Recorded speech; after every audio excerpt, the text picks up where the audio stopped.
नमस्कार, स्वागत है आप सभी का एनएफ न्यूज पर। मैं हूं आपके साथ रोहित।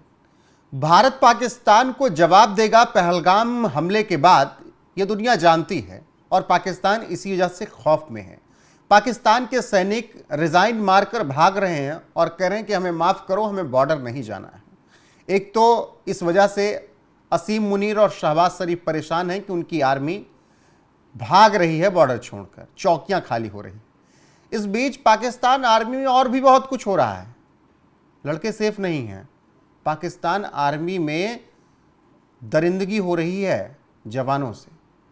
पूरी खबर क्या है, वरिष्ठ पत्रकार पंकज प्रसून बताएंगे। पंकज, क्या कुछ मामला निकलकर सामने आया पाकिस्तान आर्मी से? नहीं, अभी एक खबर आई है, कल रात की एक खबर है। इनफैक्ट एक लेफ्टिनेंट अरहम है वो, और नए रिक्रूट हैं, लेफ्टिनेंट के पोस्ट पे आए थे। उन्होंने कल अपने घर में खुद को गोली मार ली, और गोली मारने के पहले उन्होंने अपने पिता को एक चिट्ठी लिखी है, और उस चिट्ठी में लिखा है, अंग्रेजी में चिट्ठी है, मैं हिंदी तर्जुमा कर दूंगा उसका। उन्होंने लिखा है, dad you sent me to hell, my senior officer raped me for my looks, this happened in Pak army, I hope the Indian army and Baloch fighters get justice for me. इसका मतलब यह है कि वो अपने पिताजी को लिखते हैं, पिताजी आपने मुझे नरक में भेज दिया, मेरे सीनियर ऑफिसर मेरे साथ गंदी हरकतें कर रहे थे, और ये अक्सर पाकिस्तान की आर्मी में हो रहा है, ये होता है, मेरे लुक की वजह से मेरे साथ ज्यादती हुई है।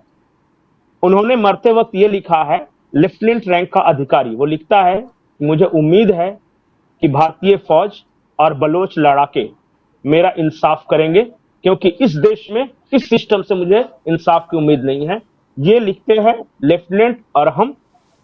उन्होंने ये चिट्ठी लिखने के बाद, अपने पिता को चिट्ठी लिखने के बाद, खुद के गोली मारकर आत्महत्या कर ली। ये एक माहौल के बारे में, ये एक इकलौती घटना नहीं है रोहित, मैं बार बार ये बोल रहा हूं। पाकिस्तान में पता है क्या नारे लग रहे थे, अभी लग रहे या नहीं? ये जो दहशतगर्दी है, इसके पीछे वर्दी है। जी बिल्कुल।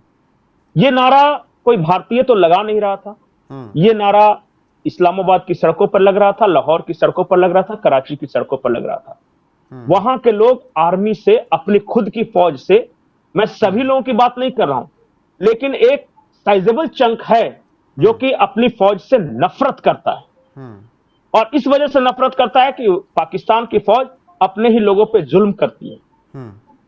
सिर्फ बलूचिस्तान या खैबर पख्तूनख्वा में ऊपर से बमबारी करना, लोगों को मार देना, ये जुल्म नहीं है।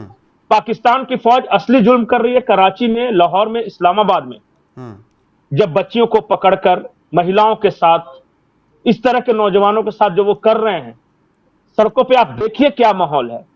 पाकिस्तानी फौज एक गुंडा फौज है, और डरते हैं लोग उनसे, रिस्पेक्ट करने से ज्यादा डरते हैं जी। और इसलिए मैंने एक स्पेसिफिक घटना के द्वारा यह बताया कि क्या हो रहा है। बिल्कुल पंकज जी, और जिस तरीके से ये घटना निकलकर सामने आई है, उसके बाद से पाकिस्तान आर्मी के क्या हालात रहे हैं, किस तरीके से पाकिस्तान आर्मी में इतना टॉर्चर होता रहा है लंबे वक्त से, कि आज भी जब युद्ध का माहौल बन रहा है तो पाकिस्तानी सेना के जवान छोड़कर भाग रहे हैं। क्या यही वजह है कि पाकिस्तान के सैनिक नहीं लड़ना चाहते हैं भारत के सामने, क्योंकि उन्हें पता है कि उनका साथ कोई नहीं देगा? मुनीर ने तो अपनी फैमिली सेव कर ली, खुद बंकर में घुस गया। नहीं, देखिए क्या होता है, कोई भी फौज जंग जीती है जज्बे के साथ, इंस्पिरेशन एक होना चाहिए। मैं युद्ध लड़ रहा हूं, पर क्यों लड़ रहा हूं? अगर मेरे पास फैक्ट, रीजंस होंगे युद्ध लड़ने के, जैसे भारतीय फौज के पास रीजंस हैं कि पाकिस्तान ने हमारे यहां के निर्दोष लोगों को मार दिया, भारतीय फौज गुस्से में है इसलिए कि हमारा एक जवान जिसकी शादी हुई थी, एक दिन बाद उसकी बीवी को विधवा बना दिया गया, तो ये खून खौलाता है, जज्बा पैदा करता है। पाकिस्तानी फौज के पास क्या जज्बा है? उनको पता है कि हमारे ही लोगों ने मुंबई किया, हमारे ही लोगों ने पहलगाम किया, हमारे ही लोगों ने ये जो पुलवामा किया है। उनको पता है कि हमने भारत को डिस्टर्ब किया है और हमारी वजह से दुनिया परेशान है।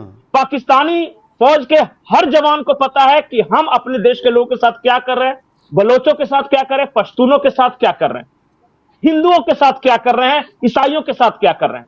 अहमदिया के साथ क्या कर रहे हैं, सिंधियों के साथ क्या कर रहे हैं। क्या वो जवान उस देश में नहीं, उसको नहीं पता है?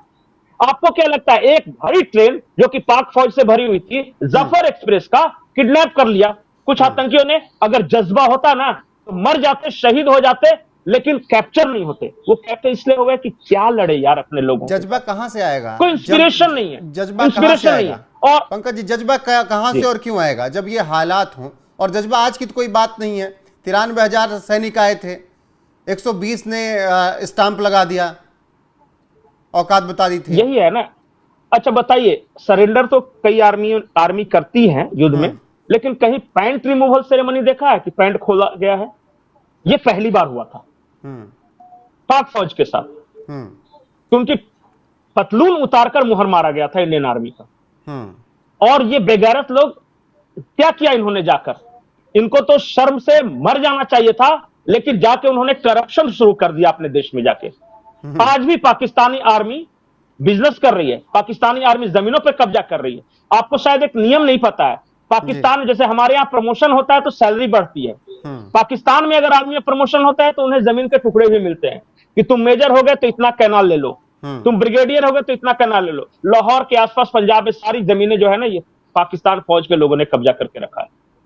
ये है वहां पे कोई एक प्रोजेक्ट शुरू होगा, देखिएगा ये आर्मी वाले वहां कमीशन मांगने पहुंच जाएंगे। क्या वहां पे लोगों को ये बात पता नहीं है कि हमारे मेजर्स के, हमारे जनरल्स के, हमारे आर्मी चीफ की संपत्ति इतनी बढ़ रही है, दुबई और लंदन में स्वीट्स हैं, फ्लैट्स हैं, विला हैं, उनकी फैमिली वहां पर सुरक्षित है। देखिए माहौल थोड़ा सा क्या बना, भारत ने एक्शन शुरू क्या किया, सब ने, अधिकारियों ने, हुक्मरानों ने अपनी फैमिली शिफ्ट कर दी दुबई और लंदन में।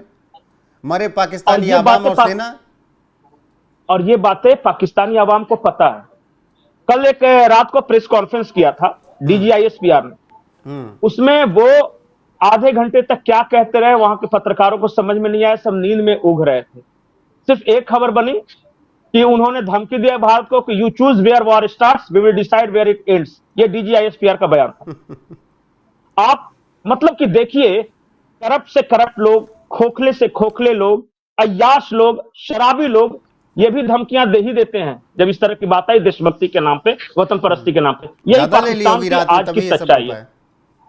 अब क्या है वो तो पाकिस्तानी आवाम बेहतर जानती है जी। फिलहाल पाकिस्तानी आवाम ही ये नारा लगा रही थी, ये जो दहशतगर्दी है इसके पीछे वर्दी है। और ये नारा आज से नहीं लग रहा है पंकज जी, ये नारा बहुत लंबे वक्त से लग रहा है। मुझे लगता है वक्त आ गया पाकिस्तानी आवाम को कि अपनी सेना के खिलाफ, अपनी सरकार के खिलाफ विद्रोह करे और असीम मुनीर और शहबाज को पकड़कर चौराहे पर बैठाए और पूछे कि इस हालात में क्यों उन्होंने भेज दिया है आवाम को। जी पंकज जी, एक और महत्वपूर्ण बात बता दूं, पाकिस्तानी आर्मी ने आज तक पाकिस्तान के किसी भी प्राइम मिनिस्टर को टर्म कंप्लीट नहीं करने दिया। बिल्कुल 5 साल का टर्म आज तक कोई नहीं कंप्लीट कर सका। बिल्कुल। और ये इमरान खान को एक वक्त लग रहा था कि चीजें ठीक हो जाएंगी, वो बेहतर बना देंगे पाकिस्तान, लेकिन उनको भी ले डूबे ये आर्मी वाले, नहीं बात कर दिया। वो रियासतें मदीना बनाने की बात करते थे, आर्मी ने उनका रियासतें पुदीना। जी बिल्कुल। फिलहाल जो खबर निकल कर आई पाकिस्तानी आर्मी से, ये लंबे वक्त से हो रहा है, पिछले साल से ऐसी तमाम खबरें सामने आई और अब इन खबरों की बात फिर हो रही है कि आर्मी में पाकिस्तान के ऐसा हो रहा है, जो देखने में लड़के अच्छे हैं उनके साथ इस तरीके से हैवानियत की जा रही है, दरिंदगी की जा रही है, जिसके बाद वो खुद को गोली मार रहे हैं, मर जा रहे हैं, सुसाइड कर रहे हैं और कह रहे हैं कि मैं उम्मीद करूंगा कि इसका बदला लिया जाए। फिलहाल बने रहिए आप हमारे साथ, हर एक अपडेट पाकिस्तान की आपको यहाँ पर मिलती रहेगी लगातार। नमस्कार।